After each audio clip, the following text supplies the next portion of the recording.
All right, y'all are you ready for the apocalypse? That's the question. A couple months ago, somebody in my family was real survivalist mode and wanted to give me a bunch of survivalist food. That's supposed to last, I don't know, 10 years or whatever, 3 months supply. Pretty expensive. I really didn't want this person to, but they can, they mean well. They mean well. They're they just want to help. And I'd be all for accepting it, except the people around me that I live with. Nobody wants to store it or worry about keeping it in a closet. None of my kids. Everybody was like, "No, thanks, but no thanks." Nobody wanted it.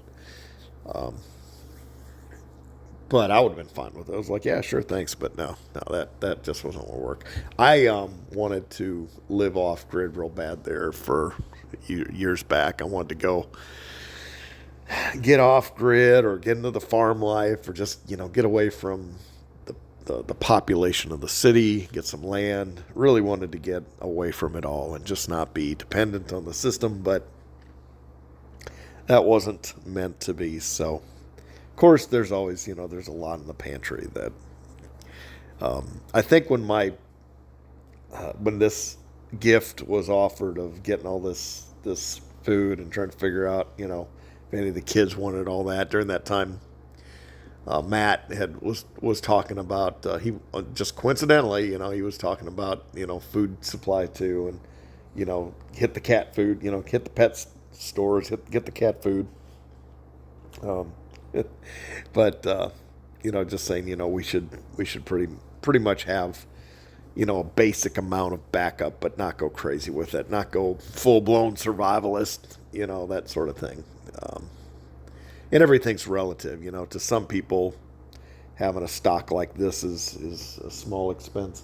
You usually see these things being sold on a lot of these Patriot Truther websites. It's kind of funny. Um, Over the last, I mean, since 2008 for me and the Alex Jones days, and they're always selling you supplemental health stuff or survivalist stuff. That just seems to be the theme, and they're always really amped up and wild about the Illuminati and all the conspiracies and everything. And I was there with them. I was getting all amped up. It seems like every other week or every other month there was just something new to get excited about, some new conspiracy out there. That was always the thing. So one of the things that over time you just start to relax about it and just whatever, you stop talking about it.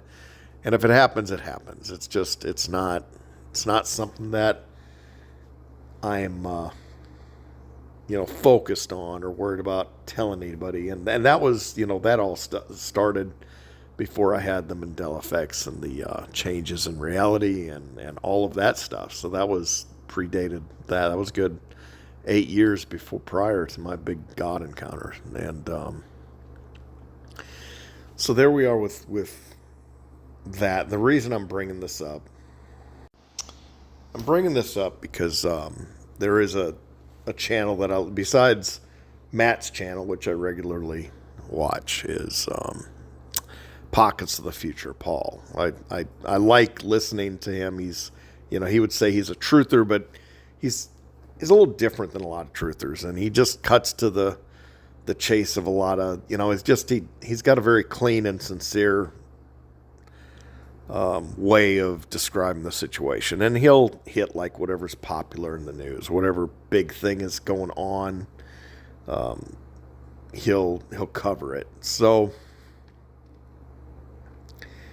I've been listening to Paul for many years now. I don't know how many years back, at least back early on, over the last probably 5 to 10 years. I've been listening to him pretty regular, and this his whole thing. I've read his book. I have his book. I should read it again just to see, but it's called The Choice, and he lives off grid, and he's been his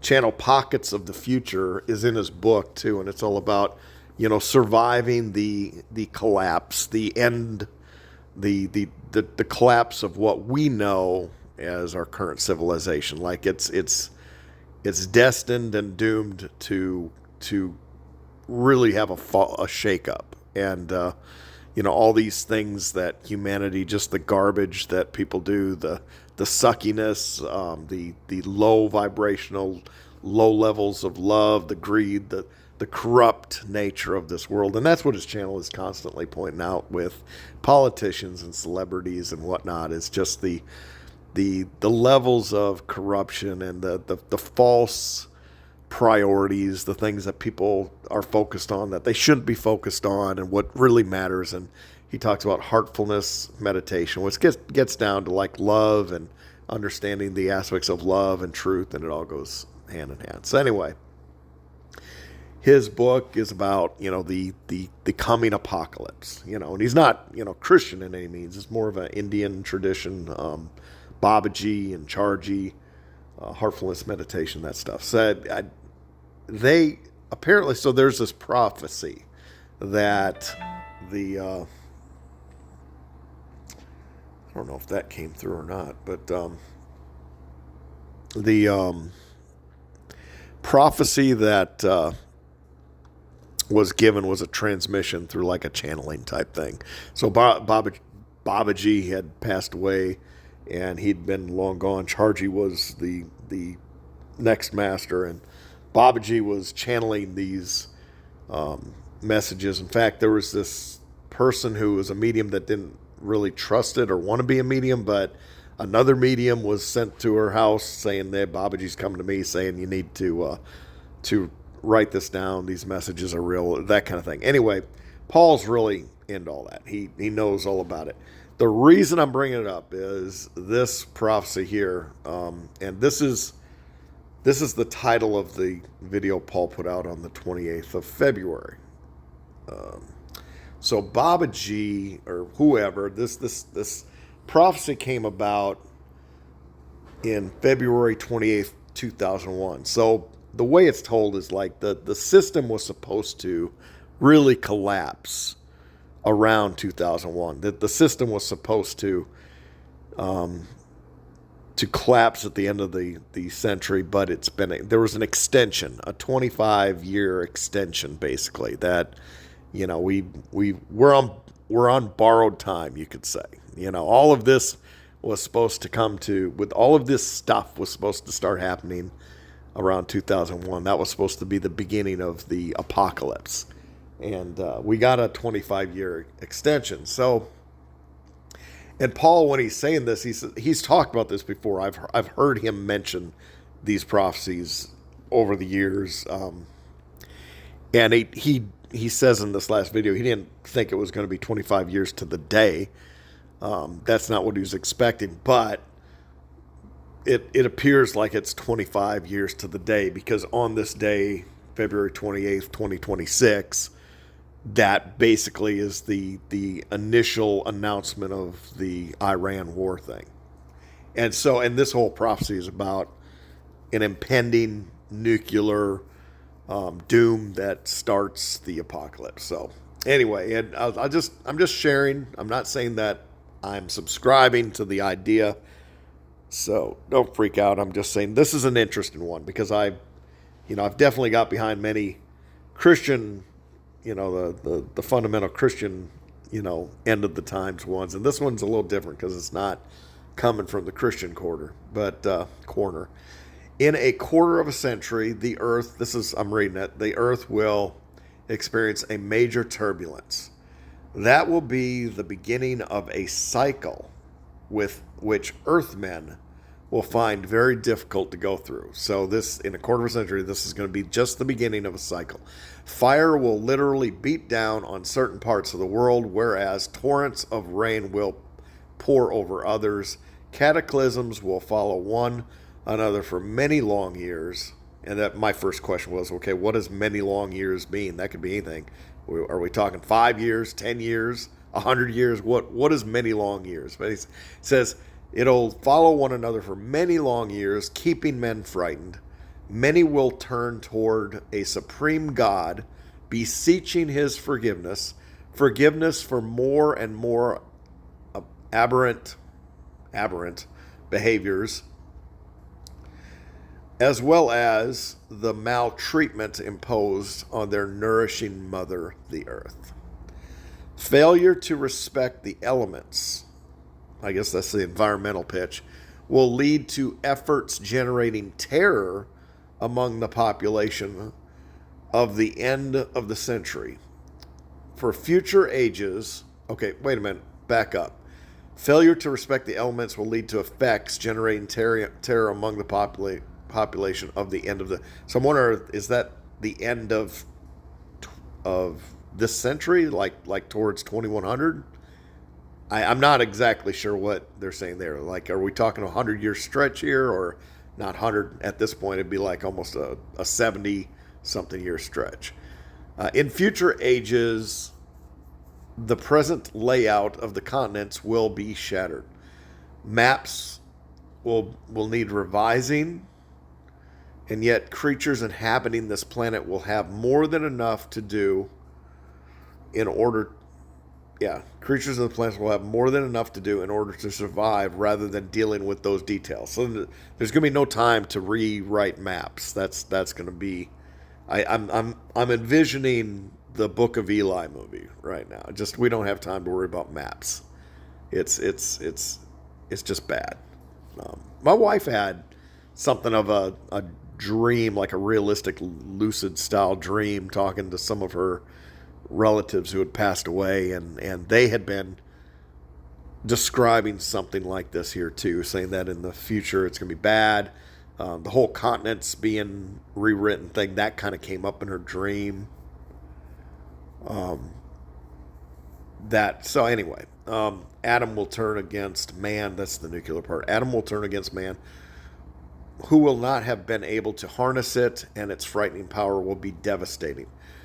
The time for punishment for such a conceit will take place as hard as it can, and man, paying for his ancestors' glaring mistakes, will suffer without having any control over the situation. The transformation of this planet must go through all these cataclysms in order to be. Sorry, I cut it off, but whatever. You can watch what Paul said. I mean, this was about. I think 45 minutes. No, 53 minutes. 45. So I think this starts out about 45, and they says he does a page 2 at 53 minutes. But anyway, if you're interested. And any of all the people that I might, perk up and listen to about a prediction, would be Paul. I mean, he's predicted.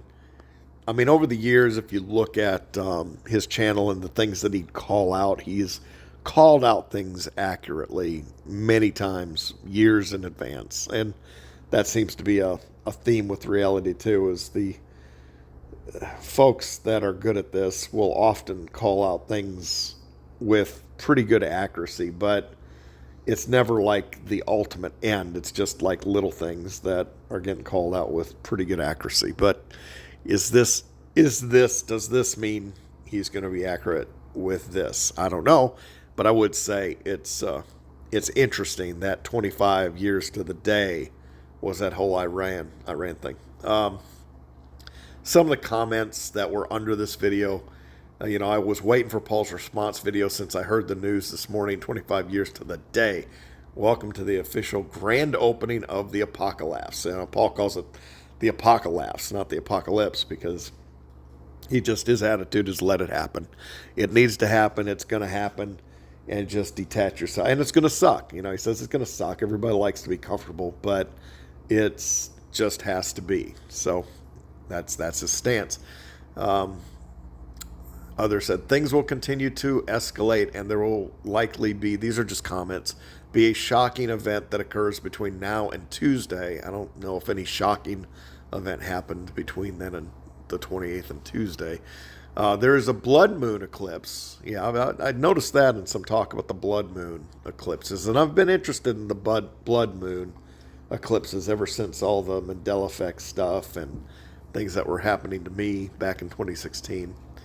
But blood moon on the 3rd, March the 3rd, which will be the 3rd year in a row that it has occurred on Purim, a Jewish holiday, and this synchronicity has not happened for over 4,000 years.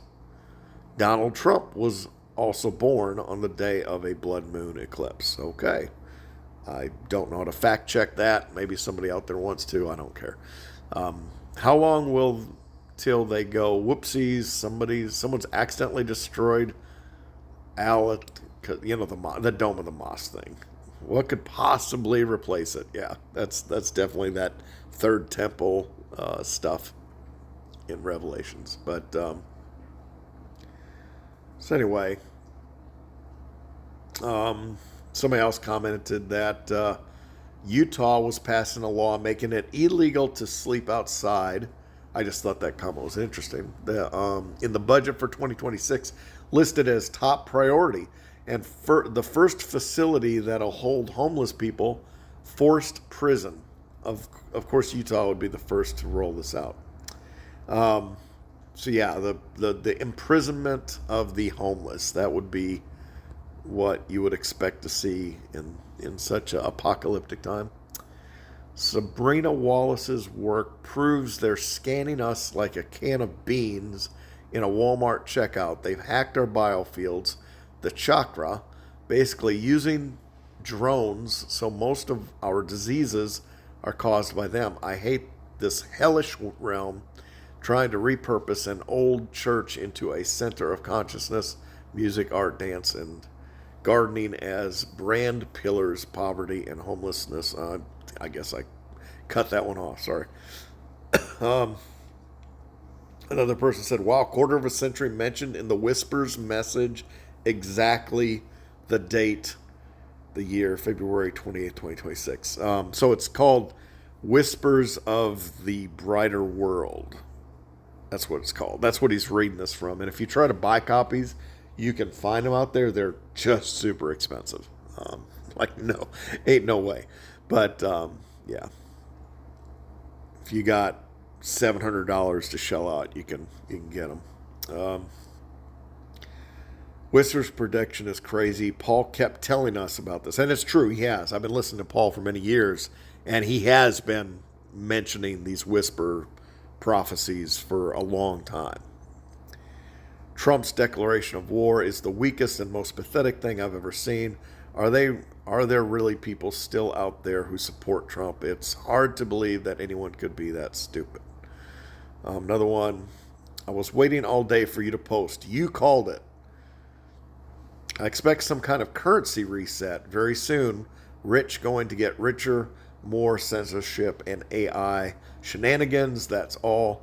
World war is at this point just another psyop to make people more scared and obedient. Do not fall for it. So this person is saying it's all just a bunch of BS, and I would say he or she does not subscribe to Paul's whispers prophecy here. I used to be against war, but now I'm in the mindset this has to happen. There's too much evil out here, and they've left us no viable ways to solve it. I owe you an apology from 5 years ago. You called it, dude. From the whole Q thing to the new wars to jumpstart World War, you called it. I'm sorry I doubted it. Oh, and then that's a whole nother topic about Jim Carrey. But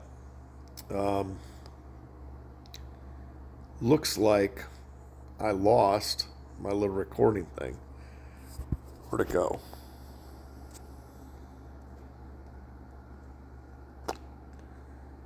Wow.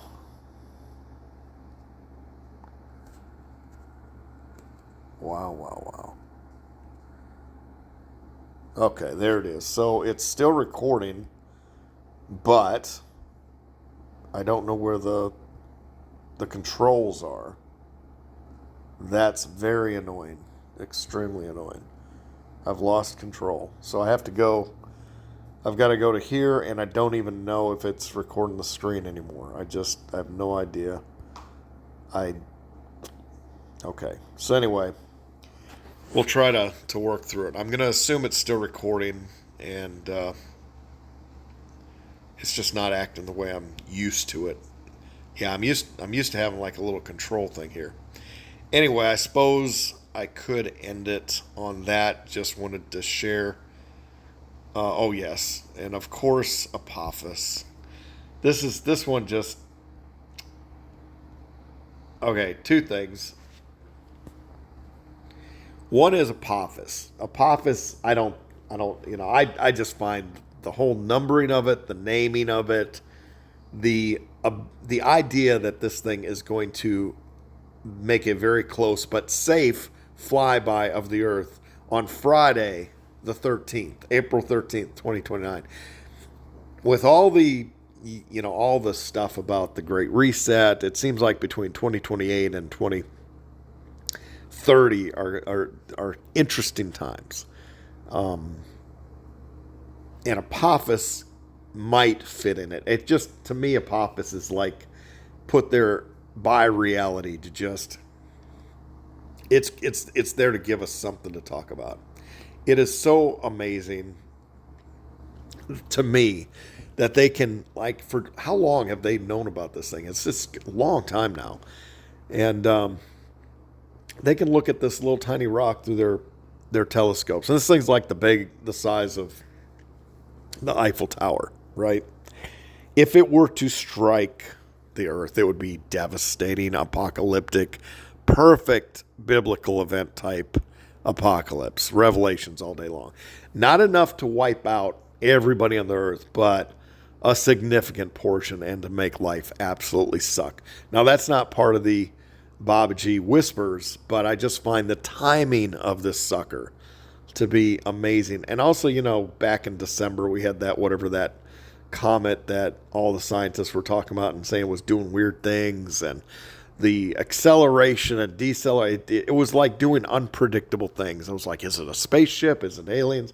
So the thing that I find unsettling about that is for all these scientists to be saying that it's doing things they did not expect. And yet you want me to believe that they can predict that this sucker, this Apophis, that I should be convinced that it's not going to hit us. Like it's going to come so, nothing like this in my lifetime has come so close to actually buzz underneath the satellites. I mean, the near misses that I've heard from comets and things my entire life were like what they would consider close to hitting the Earth. This is what, in my past, my entire life, like something close to hitting the Earth would be something like coming in the distance of between here and the moon. That's what they would consider a close call. Or, twice the distance of the moon. That would be a close call. This sucker, they say, is going to fly underneath our satellites. It'll be visible in the sky, and yet they are absolutely certain.